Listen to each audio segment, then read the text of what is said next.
Hi, I'm Father Jim Forson, and I'd like to share with you some reflections on the Gospel for this 23rd Sunday in Ordinary Time. And in this Gospel, we're going to hear Jesus say some words that just seem to make no sense whatsoever.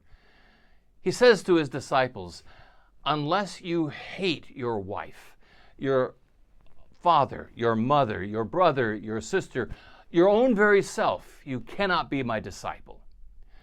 Now, when we hear Jesus say something like that, to hate your family members, that just doesn't seem to make any sense at all. And in our 21st century ears, it seems contradictory to the spirit of Jesus, hating them. But in the ears of that first century audience, well, there was no problem at all. They knew exactly what Jesus was talking about. Because for them, to say the words love or hate, that had nothing to do with emotion. We think of it emotionally. To hate someone is to despise them, to want them to get out of your presence, to look down upon them.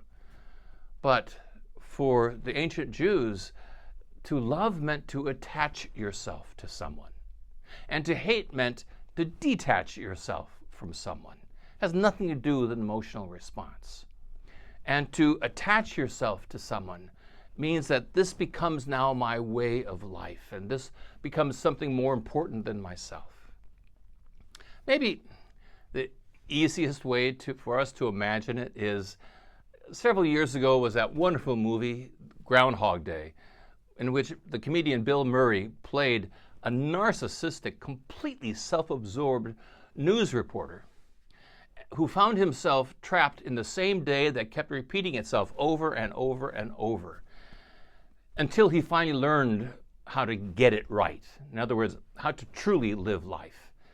And the movie is one unending series of escapades of him trying to escape this endless cycle that he's in, but he can't, because his life is all about him and he can't escape himself.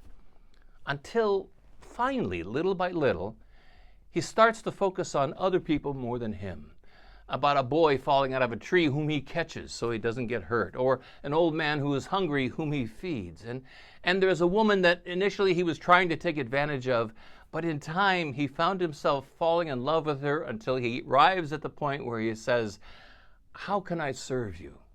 What can I do for you today? And in doing so, that endless cycle ends, because it's no longer about him. Is it about this other person to whom he has attached himself? These other people now, are more important than himself. And this is what Jesus is saying. Attach yourself to me. May I be the most important attachment person in your life. And even that sounds a little remarkable.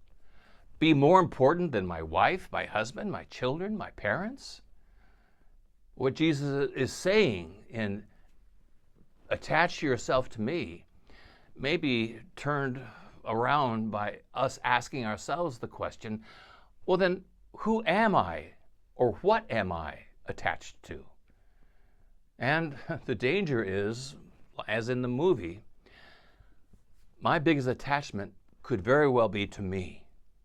It's what I want in life. It's the things that I strive for. I want a nice, better house. I want a better car. I want more money. I want a better life. I want more fun vacations. It's what I want. And none of those things are bad in themselves, but it can reveal that my greatest attachment is to my pleasure, my joy, to me. And that becomes an endless cycle in which I am trapped, and there's no way out of it. And Jesus, in saying, attach yourself to me, is warning us of what life is like if we don't. And he calls us to something greater. I think the American poet Ralph Waldo Emerson said it best when he was encouraging people to achieve something greater than they currently were achieving and to strive for something beyond themselves. And he wrote, hitch your wagon to a star. Make it be something great, bigger than you, beyond you. And I think that is what Jesus is saying to his people. Have your thoughts be my thoughts, and your ways be my ways. Imitate me. Jesus is calling on his people to treat people the way he treated them, to be forgiving the way that he was forgiving, be compassionate as he was compassionate. He is calling people to have the heart for themselves just as was the heart of Jesus. And he is saying to them, let my path, my way be yours. And here is the delicious irony of it all. If I do have Jesus be that to which I attach myself, that his ways become my ways and his thoughts become my thoughts, I then become a better husband than I was before, a better wife than I was before. I become a better parent, a better child, a better person. By attaching myself to Christ, all of these other relationships in my life, I don't get rid of them all and push them all away. Jesus isn't telling me to do that. He is saying when you attach yourself to me, all of these other things will be all the better, all the richer. And so today, may I attach myself to Christ. May his thoughts be the thoughts that I think. May his care and love for people be the way that I care and love for people. May he be the way and the truth and the life for me. May his forgiveness be the way that I forgive.